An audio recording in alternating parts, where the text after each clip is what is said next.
Þannig, þetta var hörkuleikur hérna lengi vel framan. Þið byrji rosalega vel. Hvað fer úrskeiðis hjá okkur, heldur þið? Ég held að við komum inn í leikinn á rosalega góðu tempói og náðum svolítið að stjórna tempónu þarna í fyrsta leikluta. Ég held að svo náðum þær svolítið að taka stjórnum og það erum á þriðja.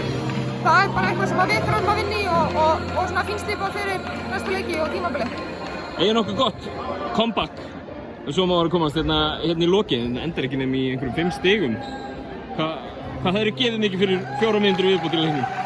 Helling og eiginlega bara hvað sem er. Og ég er alveg sannfæra ef að körfuboltaleikur væri 3 korter þá hefðum við tekið þetta.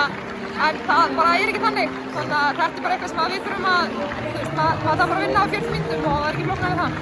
Þú kominn heim núna og í Fjölnisbúninginn. Fjölnir á mikilli uppleið. Nýlegar í deildi fyrra, í undanúrslitum og í bikarúrslitum núna. Er ekki bara bjartir tímar framöndin í Grafarvoginum?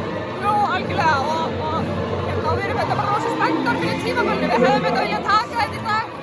En ég held að það sýnir sig svolítið. Við erum að tapa með 5 stigum. Þetta er bara tveggja, bara 2% game, sko. Þannig að mörguleiti getum við bara verið stoltir af okkur og akkurat getum við stoltir að við höfum komið aftur inn í leikinn, svona seint í leiknum, sko. Þetta er auðvitað bara eitthvað sem við þurfum svolítið að fínslípa fyrir tímabilið.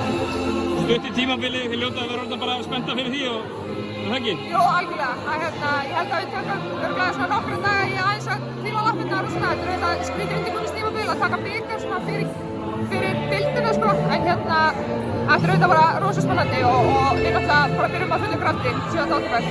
Frábært, takk fyrir.